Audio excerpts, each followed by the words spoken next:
Witam Was w kolejnym odcinku na naszym kanale. Dzisiejsze auto będzie wyjątkowe, ponieważ pochodzi z okolicy lat 80. poprzedniego wieku.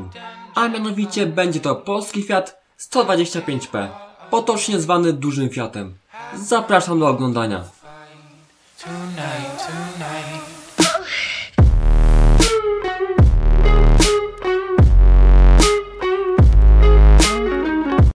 Można spotkać również nazwy takie jak FSO 1500 czy FSO 125P.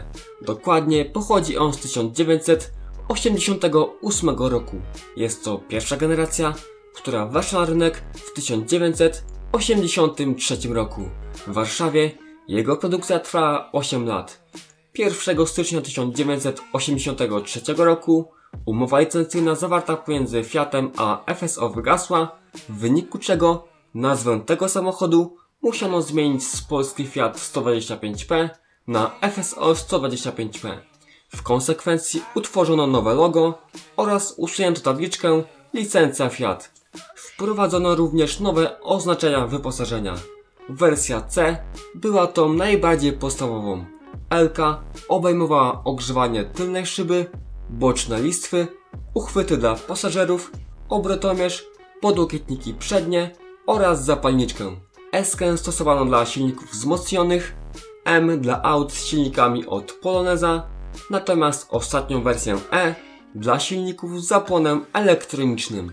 W 1986 roku Fiat wypuścił 100 egzemplarzy z silnikiem diesla 1.6D konstrukcji Volkswagena. Jego prędkość maksymalna wynosiła 125 km na godzinę. 2 lata później zmieniono charakterystyczny poziomy prędkościomierz na okrągłą tarczę.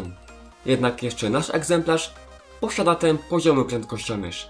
W ostatnich latach produkcji stosowano tapicerkę materiałową, tak zwaną tapicerkę diagonalną.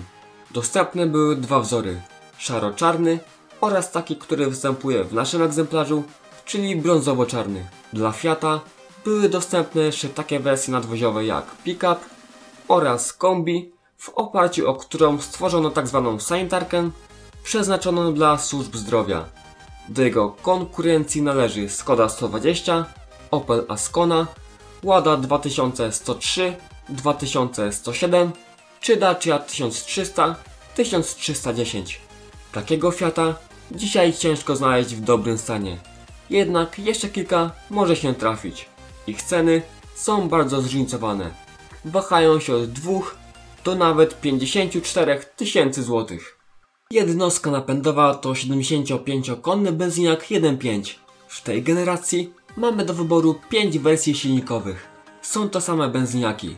Można zamontować tutaj instalację gazową, nawet jest to częsty zabieg użytkowników z uwagi na dosyć wysokie spalanie benzyny, a wynosi ono około 9,5 litra na 100 km. Wśród kierowców krąży opinia, że ten silnik jest po prostu nie do zajechania. I faktycznie można to potwierdzić. Pojemność bagażnika wynosi 360 litrów ładunku. W porównaniu z konkurencją to wypada ona bardzo przeciętnie. Oczywiście nie możemy jej powiększyć, ponieważ nie złożymy foteli.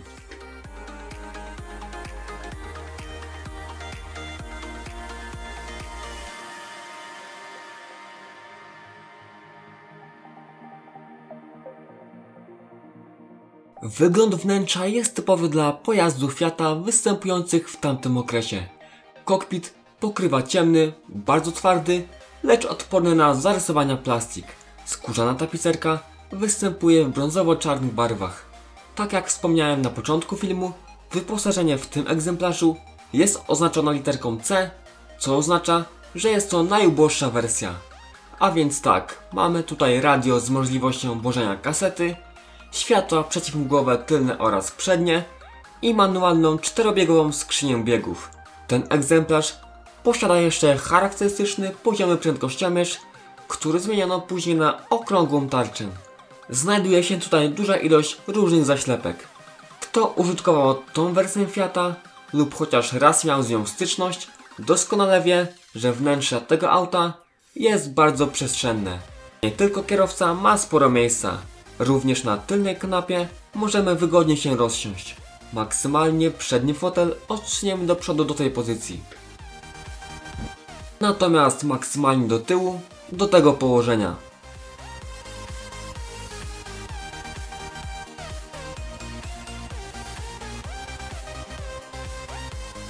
Pojemność schowka jest bardzo ograniczona. Niestety nie mieliśmy okazji, aby przejechać się autem, dlatego nagraliśmy dla Was dźwięk silnika bezpośrednio spod otwartej maski oraz z wnętrza samochodu.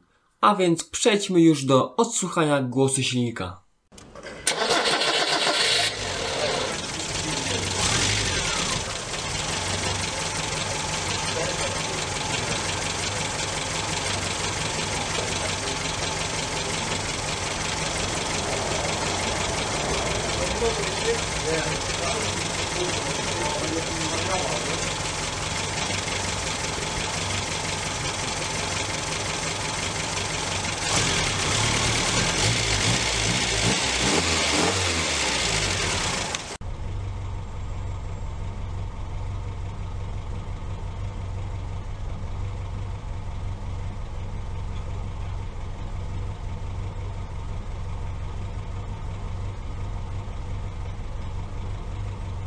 Co do silnika, to pracuje on dosyć głośno, a wyciszenie w pojeździe jest na słabym poziomie.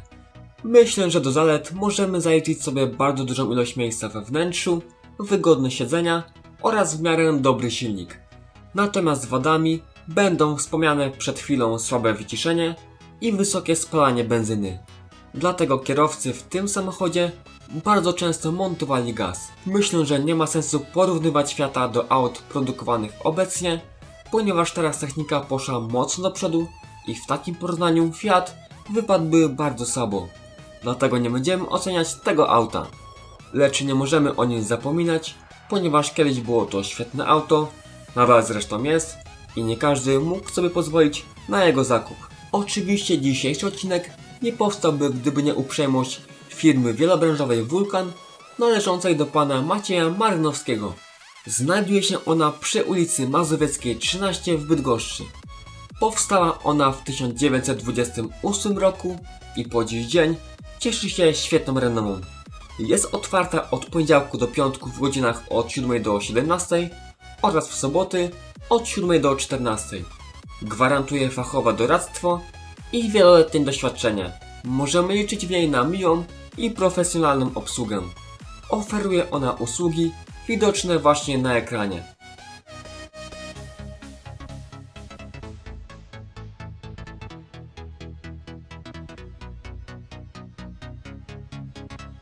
Numer kontaktowy, adres mailowy oraz wiele więcej informacji dotyczących firmy znajdziecie w opisie tuż pod filmem.